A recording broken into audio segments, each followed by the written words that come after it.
Bueno, vamos a dar paso a un tema que ha sido no solamente discutido de manera pues, académica, doctrina y demás, sino que, repito, y esto la jurisprudencia ha sido un elemento trascendental en el desarrollo de la contratación pública. Y es precisamente lo que se denominan las cláusulas excepcionales y unas facultades que podríamos señalar de unilaterales, que pues están inmersas en todos los contratos, pero que tienen algunas particularidades respecto de algunos de ellos. Entonces, ¿qué encontramos en la Ley 80 como cláusulas excepcionales? ¿Por qué son excepcionales? Porque le corresponden únicamente a la entidad y porque no son comunes. Precisamente están en cabeza de la entidad porque la entidad es quien representa el interés general y el interés general prevalece sobre el interés particular. Recordemos, el contratista tiene un ánimo de lucro, tiene la potencialidad de ganar algunos recursos derivados de una ejecución contractual. La entidad busca satisfacer una necesidad, satisfacer el interés general, realizar los altos fines del Estado. Entonces, esas cláusulas excepcionales están definidas en la misma Ley 80 y tenemos básicamente 5 enunciadas allí. La terminación unilateral. Terminación unilateral que encuentra unas causales expresas, establecidas expresamente en la ley. La entidad no puede inventarse una causal distinta a las que están allí definidas en la ley. La terminación unilateral tiene sus causales propias.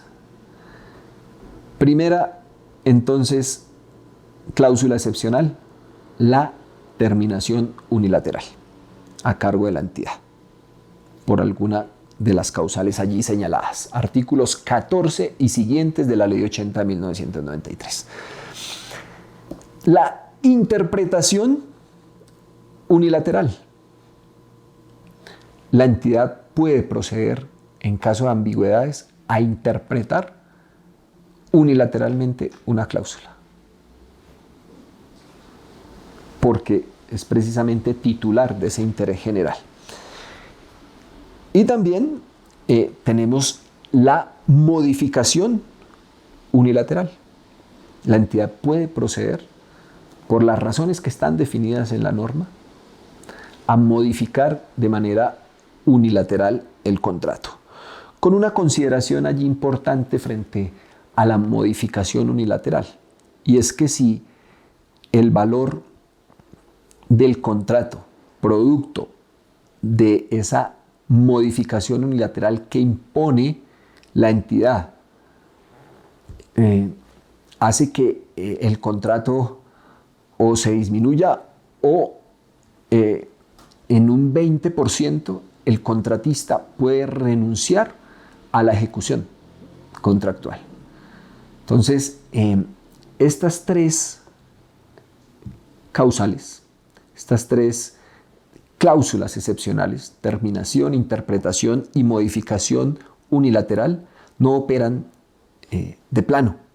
Necesariamente procederse con la expedición de un acto administrativo y con el reconocimiento y pago de las compensaciones e indemnizaciones a que haya lugar. Es muy importante tenerlo en cuenta. Es un acto administrativo. Acto administrativo, importante esto, puede ser objeto de pregunta, contra el cual procede el recurso de reposición.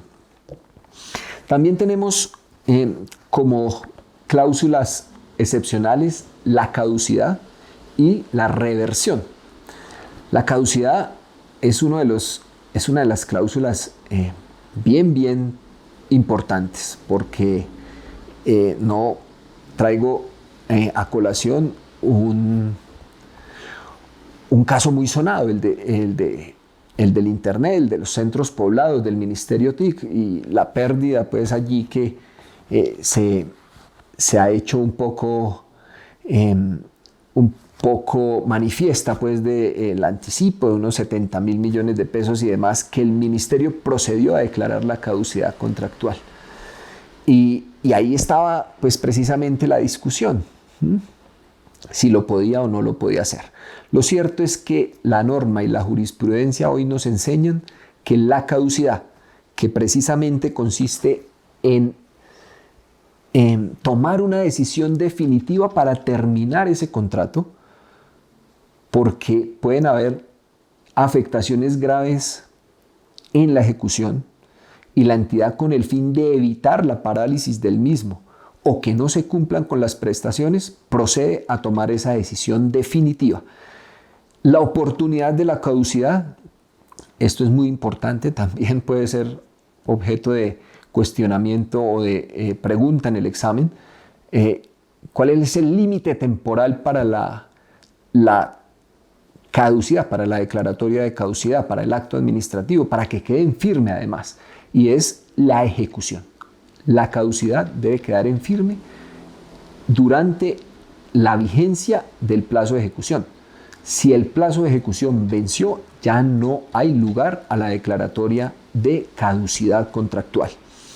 Y pues la reversión que es una cláusula prácticamente que se impone en los contratos de concesión, que el contratista o el concesionario realiza unas obras para contribuir con el servicio, con la prestación pues, de esa concesión, y al finalizar pues, esa infraestructura revierte al Estado porque precisamente se pagó derivado pues, de las tasas, las contribuciones o los derechos pues, que la entidad concedente haya cedido a ese concesionario.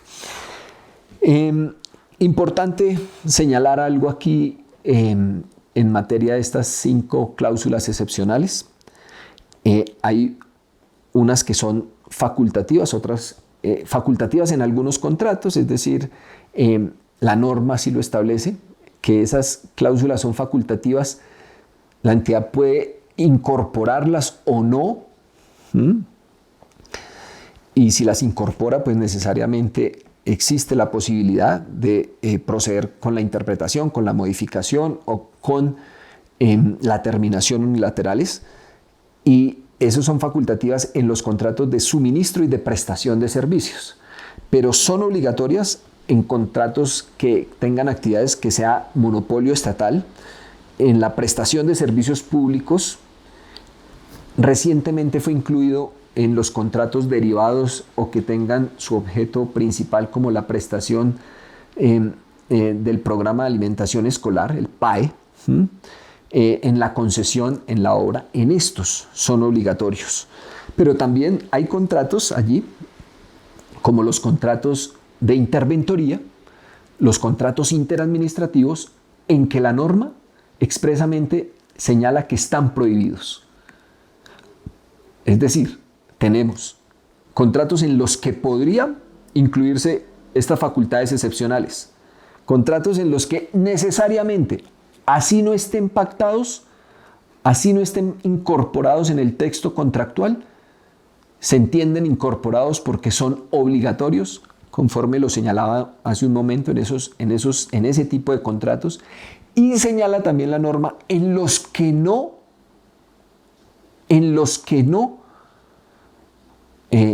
son aplicables estas facultades excepcionales, y por ejemplo el contrato de interventoría o el contrato de interadministrativo. No es posible. Y si se pactaron, no producen efecto alguno, porque la norma prohibitiva es norma imperativa, es de orden público, de obligatorio cumplimiento. Y eso es muy importante porque a veces en los textos de las consultorías cuyo objeto es una interventoría encontramos estas facultades, y esas facultades pues, excepcionales o cláusulas excepcionales, perdón, pues no producen ningún efecto o no producirían ningún efecto. En los demás contratos, ahí viene la discusión y eso lo ha zanjado la jurisprudencia. Es decir, en los que no relacionó acá la norma, porque en los contratos a los que puede acudir una entidad estatal no son únicamente los que están enunciados en la Ley 80, son todos los contratos nominados e innominados, los acuerdos de voluntades, además los negocios jurídicos a los que puede acudir una entidad estatal. Entonces, en los demás, en los que no están ni facultad de las entidades, ni son obligatorios o están prohibidos, pues tampoco producen un efecto, porque se requeriría, ha dicho la jurisprudencia, de una autorización legal para incluirlos. Por ende, no produce ningún efecto si se pactan en algunos de estos contratos que no están allí referenciados expresamente. Y diferenciarlo, por supuesto, de lo que son las facultades unilaterales, que también son unilaterales, es decir, le corresponden a la entidad, pero que son facultades. Y allí podemos encontrar la declaratoria de un siniestro y la estimación de perjuicios, ¿sí? Facultad que se puede convertir en un deber necesariamente. Yo considero que cuando hay la ocurrencia de un siniestro, la entidad está en el deber, así sea una facultad, pero la entidad está en el deber de declarar el siniestro y de estimar los perjuicios. Otra es declarar el incumplimiento. La Ley 1150 de 2007 trajo esa consideración nueva de la posibilidad para que la declaratoria de incumplimiento la pueda declarar, valga la redundancia, la entidad la decisión de declaratoria de incumplimiento pueda ser adoptada por una entidad. Y esto sí, aquí algo importante, porque también me he encontrado con ese tipo de pregunta, coincidiendo ahí con lo recientemente expuesto del límite temporal de la caducidad, que tiene que ser dentro del término de vigencia, dentro del plazo de ejecución vigente del contrato, no por fuera del mismo. Pero la declaratoria de incumplimiento de que trata la Ley 1150-2007 sí es posible realizarla aún vencido el contrato. La declaratoria de incumplimiento. Otra de las facultades excepcionales pues, o unilaterales es la imposición de multas, la cláusula penal que se haya pactado, hacerla efectiva. Otra, por supuesto, facultad unilateral es la terminación, ojo, pero no la terminación unilateral que trata el artículo 14, 15 y 16, ¿cierto? Sino el artículo 45, cuando hay una nulidad absoluta, por ejemplo, celebrar un contrato con una persona incursa en causal de inhabilidad o incompatibilidad, produce nulidad absoluta. Y en ese caso, la entidad debe dar por terminado y ordenar la liquidación en el estado en que se encuentre el contrato. Esa terminación está establecida en artículos 44 y 45 de la Ley 80. La liquidación unilateral, ya en un momento hablaremos de esa liquidación tan importante también porque puede ser objeto de pregunta, o la cesión unilateral. Las cesiones contractuales pues, son permitidas siempre y cuando la entidad, por supuesto, las autorice, pero cuando el contratista ha incurrido en actos de corrupción, la entidad queda facultada para ceder ese contrato. Entonces, vista esa diferenciación entre cláusulas excepcionales y facultades excepcionales, pues pasamos precisamente a hablar del contrato estatal y algunas de sus características más importantes. Amén pues de la existencia de muchas características o de muchas condiciones que podemos traer del Código Civil, del Código de Comercio, pero que necesariamente los artículos de la Ley 80 de 1993 nos dan algunas claridades. Entonces, en primer lugar, el contrato estatal es un contrato solemne. La solemnidad es que debe radicar por escrito, que puede constar por escrito. Repito, con la excepción de la urgencia manifiesta. Sin embargo, en la urgencia manifiesta debemos encontrar una orden o una autorización impartida por la entidad para poder decirle a un en este caso, contratista, decirle, suministreme los bienes o los elementos necesarios para conjurar la situación que pretendo conjurar con la declaratoria de urgencia manifiesta. Pero el contrato estatal solemne, es decir, debe constar por escrito. Al contrato estatal, pues por supuesto, le podemos o necesariamente podemos traer las normas civiles y comerciales que resulten aplicables. También el contrato estatal o las entidades encuentran fundamento en ese principio de la autonomía de la voluntad, que es un principio sagrado en el derecho comercial, en Código Civil mismo, la autonomía de la voluntad, pero como la actividad contractual es reglada, pero necesariamente aquí también podemos encontrar bastante acepción frente a la autonomía de la voluntad en la contratación pública. Los contratos estatales pueden ser objeto de pago anticipado y de anticipo. Una cosa es el pago anticipado y otra cosa es el anticipo. Recordemos que, como su nombre lo indica, el pago anticipado es que la entidad necesariamente dice voy a pagar, es decir, ya sale de mi titularidad esos recursos que pagué anticipadamente. Cuando esto ocurre, pues necesariamente debe acudir a un amparo que se denomina como devolución de los dineros pues, por pago anticipado, a una garantía para que esos recursos no se pierdan, y el anticipo, que la entidad pues, no se desprende de esa titularidad, sino que le anticipa para que financiar, digamos, es como un préstamo que luego se va amortizando durante la ejecución del contrato, se va descontando para financiar a ese contratista, que pues a veces es necesario ese anticipo de acuerdo con el sector, en análisis que se haga, comprenderá también la viabilidad o no de esta figura. Y aquí es importante señalar que ni el pago anticipado ni el anticipo pueden exceder del 50% del valor del contrato. Los contratos pueden adicionarse y prorrogarse. Hay algo fundamental aquí frente a la adición de los contratos. Los contratos no pueden adicionarse en más del 50% de su valor expresado en salarios mínimos legales mensuales vigentes. Entonces, esto no es un cálculo, digamos, no es difícil, pero tampoco es el cálculo más fácil. Me explico. ¿Qué pasa si un contrato se celebra en el año 2023 y cuesta 50 millones de pesos? Entonces, no puede adicionarse el contrato en más del 50%. Expresado en salarios.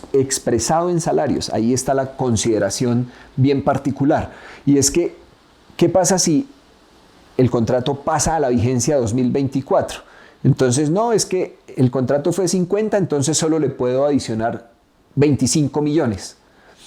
No, la conversión es a salarios mínimos legales mensuales vigentes. Entonces, el cálculo que se haría es, si el contrato en el 2023 costaba 50 millones de pesos, esos 50 millones los divido en el valor que corresponda al salario del año 2023 y me arroja, por ejemplo, 20 salarios mínimos legales mensuales vigentes.